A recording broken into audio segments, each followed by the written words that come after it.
కనుకో ఇక్కడ పి జనార్దన్ రెడ్డి లాంటి వాళ్ళు గట్టిగా ఉండేవాళ్ళు వైఎస్ఆర్కి యాంటీగా. సో ఇక్కడ ఆ స్థాయిలో లేరు. జాగ్రత్తగానే డీల్ చేసుకున్నాడు రేవంత్ రెడ్డి. తనకి పోటీ ఇచ్చే వాళ్ళందరినీ జాగ్రత్తగా డీల్ చేసుకొని వాళ్ళకి మంత్రి పదవులు ఇచ్చి వాళ్ళకి ఫ్రీ హ్యాండ్ ఇచ్చి అవన్నీ చేస్తున్నాడు. అయితే ఇప్పుడు రేవంత్ రెడ్డికి ప్రాబ్లం ఏంటంటే పార్లమెంట్ ఎన్నికల్లో అనుకున్న రిజల్ట్ రాలేదు కాబట్టి కేంద్ర అధిష్టాన వర్గం, కాంగ్రెస్ అధిష్టాన వర్గం ఇక్కడ ఒక కమిటీని కూడా పంపించింది, ఫ్యాక్ట్ ఫైండింగ్ కమిటీని. ఎందుకు మనం అనుకున్న పెర్ఫార్మెన్స్ చేయలేకపోయింది కాంగ్రెస్ అని. సో కాంగ్రెస్ నిఘా రేవంత్ రెడ్డి మీద అయితే ఉంది. ఇప్పటికిప్పుడు రేవంత్ రెడ్డికి ప్రమాదం ఏమీ లేదు. కానీ ఈ ఉక్కిరి బిక్కిరి చేసే బీఆర్ఎస్ పోరాటాలు అనేవి పెరిగాయి, ముఖ్యంగా హైదరాబాద్ ఏరియాలో. సో దీన్ని ఆయన చేయాలి. ముఖ్యంగా ఏంటంటే ఆల్రెడీ ప్రజల్లో వ్యతిరేకత మూసీ ప్రాజెక్ట్ వచ్చింది, దాన్ని వీళ్ళు పెంచే విధంగా ఇటు వీళ్ళిద్దరూ బావమర్దులు చేస్తున్నారు. దాంతో రేవంత్ రెడ్డి ఏంటంటే వీళ్ళిద్దరి మీద అటాక్ పెంచడం కోసం, అట్లాగే జనాల్లో కొంత అవేర్నెస్ తీసుకురావడం కోసం మూసీ పాదయాత్ర అనేది ఒకటి మొన్న చేశాడు, ఆయన బర్త్డే రోజు. సో ఆ రోజు ఆయన చాలా తీవ్రంగా కామెంట్స్ చేశాడు. వీళ్ళిద్దరు వస్తే నేను తొక్కిచ్చేస్తాను బుల్డోజర్తో అన్నాడు. అట్లాగే కేసీఆర్ కుక్క చావు చేస్తాడు అన్నాడు. ఇలాగా బర్త్డే రోజు ప్రత్యర్థి చావు కోరుకోవడం ఏంటి అనేది కూడా ఆయన మీద విమర్శలు వచ్చాయి. మూడవది బీఆర్ఎస్కి సంబంధించిన లేదా ఈ ప్రభుత్వాన్ని ప్రశ్నిస్తున్న సోషల్ మీడియా యాక్టివిస్టుల్ని తమ చంద్రబాబు గురువు కావచ్చు, సహచరుడు కావచ్చు, చంద్రబాబు ఎలా చేస్తున్నాడు అక్కడ ఈయన కూడా అలాగే చేయడం మొదలు. నిన్న కూడా ఒక ఛానల్ అతన్ని యూట్యూబ్ ఛానల్ అతన్ని అరెస్ట్ చేశారు. సో ఇది వ్యతిరేకత ఇక్కడ మెల్లమెల్లగా రేవంత్ రెడ్డికి కన్స్ట్రక్ట్ అవుతుంది. ఈ నేపథ్యంలో కేసీఆర్ మీద చాలా తీవ్రమైన కామెంట్లు రేవంత్ రెడ్డి చేయడం, దాంతో కేసీఆర్ నిన్న ఫస్ట్ టైం చాలా కాలం నుంచి కేసీఆర్ మౌనంగా ఉన్నాడు. మధ్యలో ఒకసారి వచ్చాడు, తర్వాత పార్లమెంట్ ఎన్నికల ముందు చిన్న బస్సు యాత్ర చేశాడు, అంతకుముందు రైతులకు సంబంధించిన సమస్యల మీద బయటకు వచ్చాడు. అంతే, ఆ తర్వాత నుంచి ఆయన రాలేదు, అక్కడే ఉండిపోయాడు, ఫామ్ హౌస్లోనే ఉన్నాడు. కవిత వచ్చినా కూడా కవిత కూడా ఇప్పటి వరకు బయట కనీసం ఆమె ఒక వీడియో రిలీజ్ చేయలేదు, ఒక ట్వీట్ పెట్టలేదు, సైలెంట్గా ఉండిపోయింది. ఎందుకంటే జైలు ఎఫెక్ట్ ఆమె మీద బలంగానే పడినట్టుగా మనకు కనబడుతుంది. సో ఆమె సైలెంట్ అయిపోయింది. కేసీఆర్ మాత్రం సైలెంట్గా ఉన్నాడు, బయట రాలేదు, మీడియాతో మాట్లాడలేదు. కనీసం వరదలు వచ్చినప్పుడు కూడా ఒక ట్వీట్ కూడా చేయలేదు. కేసీఆర్ ట్వీట్లు చేయడం అలవాట్లేదు, కనీసం ఒక వీడియోలో మాట్లాడితే వీడియో రిలీజ్ చేస్తారు కదా, అది కూడా చేయలేదు. సో సైలెంట్ అయిపోయాడు. ఇన్ని జరుగుతున్నా కూడా ఆయన మౌనమునిలాగా అలా ఉండిపోయాడు. దానికి కారణం కేటీఆర్ ఎక్స్ప్లెనేషన్ ఇచ్చాడు. అంటే ఆయనకి ఏమన్నా ఆరోగ్యం బాగాలేదని మొన్న కేటీఆర్తో ఎవరో నెటిజన్ అడిగితే, లేదు ఆయన సంపూర్ణ ఆరోగ్యంతో ఉన్నారు, ఆయన టైం ఇద్దాం అనుకున్నారు, 1 year అయిపోయినాక కానీ వస్తారని. సో కేసీఆర్ నిన్న కొంతమంది వెళ్ళి బీఆర్ఎస్లో చేరడానికి వెళ్తే కేసీఆర్ వాళ్ళతో మాట్లాడుతూ కొద్దిగా వాళ్ళని ఉత్సాహపరిచే విధంగా మాట్లాడడం అనేది చేసినాడు. ఈ సందర్భంగా కేసీఆర్ రేవంత్ రెడ్డికి సీరియస్ వార్నింగ్ ఇచ్చాడు. అదేంటంటే నువ్వు పరిపాలించమని నీకు ఇచ్చారు తప్ప ప్రత్యర్థుల్ని వేధించమని, ప్రత్యర్థుల్ని బండబూతులు తిట్టమని నీకు అధికారం రాలేదు. నువ్వే కాదు నేను కూడా తిట్టగలను, నేను స్టార్ట్ చేస్తే ఈరోజు చేస్తే రేపటి వరకు తిడతా ఉండగలను, తిట్టడం కాదు ఇంపార్టెంట్ అని చెప్పాడు. కాకపోతే ఇక్కడ కేసీఆర్ మీద కూడా విమర్శలు వస్తున్నాయి. ఎందుకంటే రేవంత్ రెడ్డి చాలాసార్లు చెప్తాడు నేను బూతులు నేర్చుకునిందే కేసీఆర్ దగ్గరని. సో కేసీఆర్ కూడా బండబూతులు తిట్టేవాడు గతంలో కూడా. అతను ఏ స్థాయిలో అంటే విలేకరి ఎవరైనా ప్రశ్న అడిగితే కూడా అతన్ని హ్యూమిలియేట్ చేయడం, అతను అవమానపరచడం అనేది కేసీఆర్ ట్రేడ్ మార్క్.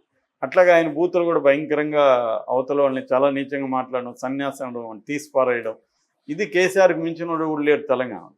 కాబట్టి కేసీఆర్ని ఎదుర్కోవాలంటే అదే ఆయన భాషలోనే మనం ఇంకా అగ్రెసివ్గా వెళ్ళాలనేది రేవంత్ రెడ్డి స్ట్రాటజీ. అది వర్కౌట్ అయింది.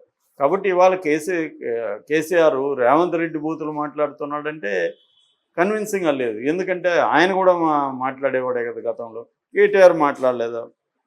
సో ఇరువైపులా ఈ కల్చర్ అనేది ఇవాళ రాజకీయాల్లో అన్ని చోట్ల ఉంది. ఇంకా ఆంధ్రప్రదేశ్లో అయితే చెప్పాల్సిన అవసరం లేదు, అది బీభత్సం స్థాయికి వెళ్ళింది. ఆ స్థాయికి ఇక్కడ వెళ్ళలేదు, కానీ ఇక్కడ కూడా ఈ మధ్యకాలంలో బూతులు తిట్టడం, బెదిరించడం ఇవన్నీ బాగా పెరిగాయి. అయితే కేసీఆర్ కూడా రంగంలో దిగుతున్నాడా అన్నది ఇప్పుడు చర్చ. ఎందుకంటే రేవంత్ రెడ్డి కేసీఆర్ సీరియస్గా వార్నింగ్ ఇచ్చాడు.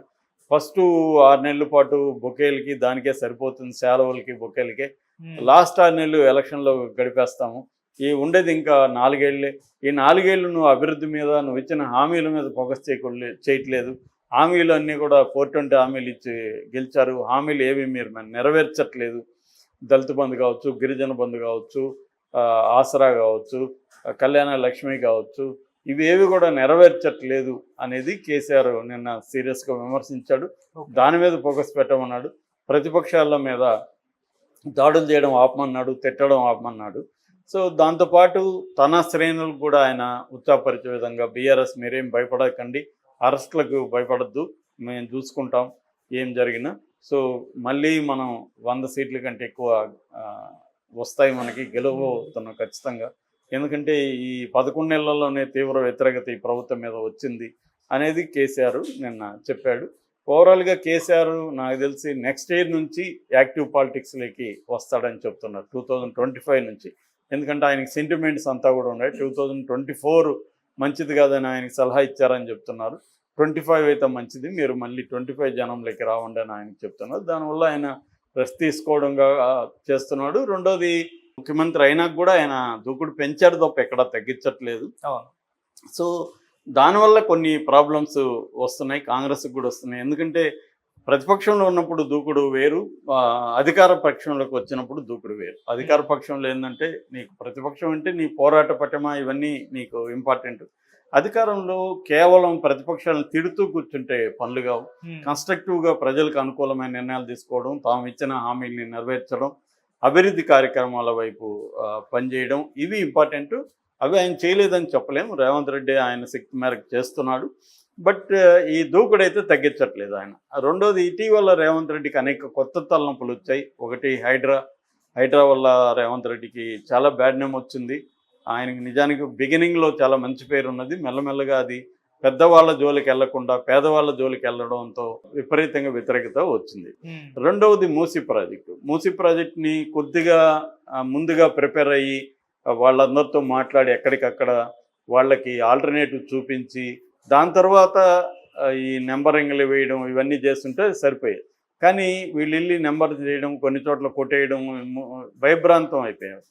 సో ఇళ్ళు కూడా 10,000 ఇళ్ళు కావాలి. మూసి పరివాహక ప్రాంతంలో ఉన్న వాళ్ళందరినీ ఖాళీ చేయాలంటే 10,000 to 15,000 హౌసెస్ కావాలి.